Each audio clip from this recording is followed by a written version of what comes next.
tidak akan pernah berhenti selama hidup untuk mempersiapkan bekal, ya. Kalau kata Ibnu Athaillah disebutkan jadidu sapinatak fa innal bahra amik. Kalian harus memperbaharui perahu bahtera kalian. Kenapa? Fa innal bahra amik. Karena lautan itu dalam.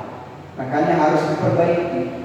Ya, kalau kaitannya dengan akhirat, perbanyak amal selama hidup di dunia, karena perjalanan akhirat itu kekal, khalidina fiha, kekal. Ya. Jika di dunia kita sakit, tidak lama. Jika di dunia kita menderita, tidak lama. Jika di dunia kita mendapatkan kesenangan, kebahagiaan, tidak lama. Karena dunia ini tadi temporer, instan, sesaat dunia itu. Makanya jangan gadaikan kenikmatan yang sesaat ini, ya, atau jangan gadaikan kenikmatan yang abadi, ya, dengan kenikmatan yang sesaat ini, ya. Jadikan bahwa dunia ini hanya tempat lewat, sarana saja kita menuju surga, tempat lewat, gitu ya. Mudah-mudahan dengan cara-cara berpikir seperti itu, maka insya Allah kita akan mendapatkan spirit, hamasah untuk terus beramal. Sampai kapan? Sampai ajal, ya, sampai wafat, berlelah-lelah, bercapek-capek, karena di dunia itu tempat capek, ya. Di dunia ini tempat letih, ya, bukan tempat istirahat kita. Kata Hasan Basri, laisa lil mu'minina rahah dunal jannah. Tidak ada bagi orang mukmin di dunia ini istirahat. Arti istirahat itu apa? Tidak melakukan kebaikan, tidak beramal saleh. Karena orang mukmin itu istirahatnya nanti di surga. Istirahatnya nanti di surga. Bapak dan Ibu yang dirahmati Allah Subhanahu wa taala, barangkali itu yang bisa saya sampaikan, bacakan. Semoga roh ayat ini mengantarkan kita menuju satu pemahaman yang utuh tentang siksa. Kemudian mengantarkan pemahaman kita yang utuh tentang dunia. Karena mau tidak mau, ketika kita berbicara tentang akhirat, kita tidak bisa lepas berbicara tentang dunia. Posisikan bahwa dunia itu adalah tempat yang Allah sediakan untuk manusia, ya. Karena jika Allah tidak menciptakan manusia, rasanya Allah juga tidak akan menciptakan dunia ini. Jadi Allah ciptakan dunia ini bagi manusia, ya, untuk manusia. Makanya dunia posisinya sebagai tempat transit saja, ya.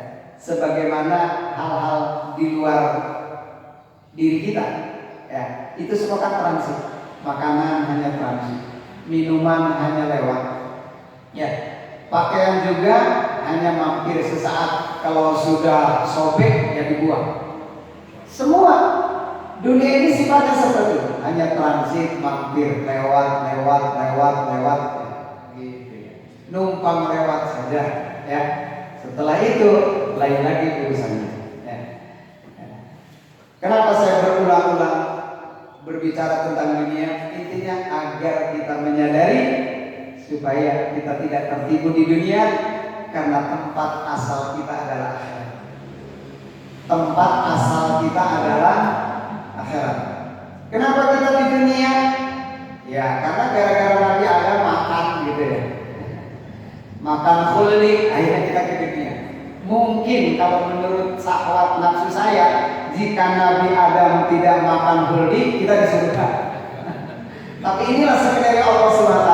Intinya gara-gara makan bisa surga, bisa neraka. Nah, seperti itu. Gara-gara hidup bisa surga, bisa neraka. Tergantung cara formula, format kita ingin apa. Kita ingin ke surga, ya ini jalan yang kita lalui, ya. Atau orang ke neraka, ini jalannya. Jelas di dunia ini kok. Jalan surga, jalan neraka, ya. Makanya kenapa Allah SWT menciptakan manusia dibekali akal? Sebenarnya hanya itu, untuk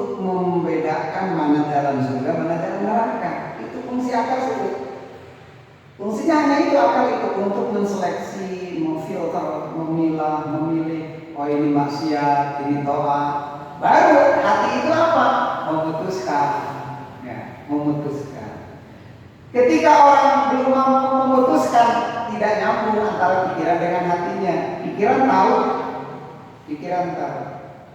Makanya pola taklim itu, kajian itu polanya kan hanya 3. Ya. Tahu, mau, mampu. Ya. Kita ngaji ya karena ingin tahu. Ya. Setelah tahu, kita mau, ada keinginan berubah. Pertanyaannya, yang 3 ini mampu nggak kita berubah? Kan gitu. Ya.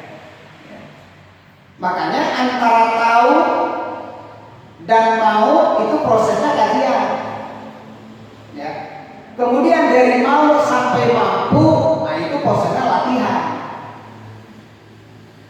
Kita ngaji, tahu ilmu sabar.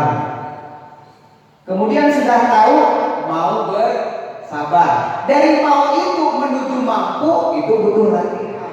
Karena banyak orang tahu dalil sabar, Al-Qur'annya ini dalil sabar, hadisnya ini dalil sabar. Tapi untuk mampu sabar itu butuh waktu. Dan banyak penceramah emosional, temperamental, ya. Dia ceramah di mimbar menyampaikan tentang kasih sayang, pulang ke rumah maki-maki istri dan anaknya. Jadi belum mampu sabar itu, baru tahu dan mau.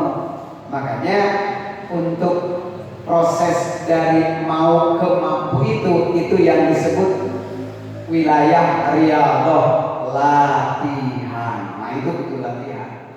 Seperti ini kita ingin masuk ruh ayat ini ke dalam jiwa kita, butuh latihan.